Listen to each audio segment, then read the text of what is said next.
സുന്നത്ത് ജമാഅത്തിന്റെ വിശ്വാസം ലോകത്ത് സമഗ്രമായി പഠിപ്പിച്ച അബുൽ ഹസനുൽ അശ്അരി റളിയല്ലാഹു അൻഹുവിന്റെ ശിഷ്യ പരമ്പരയിൽപ്പെട്ട അബ്ദുൽ ഖാഹിറിൽ ബഗ്ദാദി റളിയല്ലാഹു അൻഹു അവിടുത്തെ അൽ ഫർഖു ബൈനൽ ഫിർഖ് പോലുള്ള കിതാബുകളിൽ പറഞ്ഞില്ലേ, പിഴച്ചുപോയ പുത്തൻവാദികളിൽ റാഫിളത്ത് എന്ന് പറയുന്ന ഒരു ടീമുണ്ട്. റാഫിളത്ത് അവരാരാ?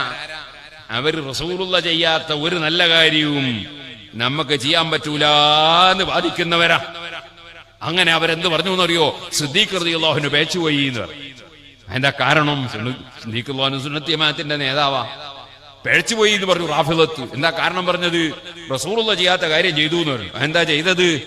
അത് പരിശുദ്ധ ഖുർആൻ ആദ്യം മുതൽ അവസാനം വരെ 2 ചട്ടന്റെ ഉള്ളിലാക്കിയിട്ട് എഴുതി വെച്ചു. അങ്ങനെ റസൂൽ സല്ലല്ലാഹു അലൈഹി വസല്ലമ ആദ്യം മുതൽ അവസാനം വരെ 2 ചട്ടന്റെ ഉള്ളിലായിട്ട് ഒന്നായിട്ട് എഴുതിയിട്ട് അങ്ങനെ ഒരു മുസ്ഹഫ് ഉണ്ടാക്കിയിട്ടില്ല. അതുകൊണ്ട് സിദ്ദീഖുൽ അക്ബർ പിഴച്ചുപോയി എന്ന് പറഞ്ഞു. ഇപ്പോഴും അങ്ങനെ തന്നെയല്ലേ? ഒരു ദിക്ർ ഹൽക്ക നടത്തുമ്പോ അത് നടത്തുന്നവര് പേച്ചുപോയി, ഒരു നബിദിനം കഴിക്കുമ്പോ അത് നബിദിനം കഴിക്കുന്നവര് പേച്ചുപോയി. ഒക്കെ എന്താ റസൂൽ ഇങ്ങനെ നടത്തിയില്ല, പറയും എന്ത് നടത്തിയിട്ടില്ല എന്തും തിരിഞ്ഞിട്ട് പറയാ. ഈ റാഫിളത്തിന് പിന്തുടരുന്നവരാണ് അവർ. ആ റാഫിളത്ത് തന്നെയാണ് മാസം കണ്ടാല് നോമ്പെടുക്കാൻ പറ്റൂല, പെരുന്നാളാക്കാൻ പറ്റൂല, കണക്കൂട്ടി നോക്കണമെന്ന് പറഞ്ഞത്. ആ റാഫിളത്ത് തന്നെയാണ് അള്ളാഹുവിന് കയ്യും കാലും ഉണ്ട് എന്ന് പറഞ്ഞത്. ആ റാഫിളത്ത് തന്നെയാണ് 3 സഹാബികളെയും ലഅനത്ത് ചെയ്തത്.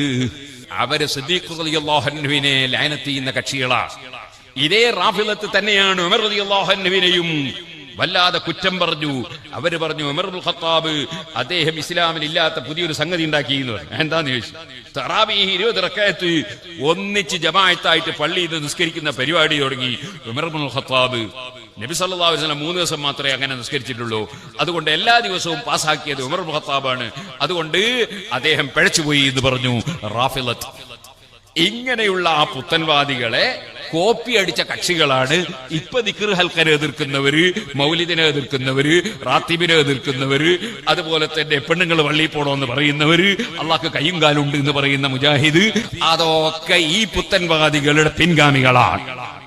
ഈ പുത്തൻവാദികൾ പഴയ കാലത്തെ സുന്നത്ത് ജമാഅത്തിന്റെ പണ്ഡിതന്മാരെ കഴിവിന്റെ പരമാവധി ആക്രമിക്കുകയും കഴിവിന്റെ പരമാവധി ജനങ്ങളെ തെറ്റിദ്ധരിപ്പിച്ചുകൊണ്ട്, ഭരണാധികാരികളെ തെറ്റിദ്ധരിപ്പിച്ചുകൊണ്ട് സുന്നത്ത് ജമാഅത്തുകാർക്കെതിരെ നീങ്ങുകയും ചെയ്തവരാണ്.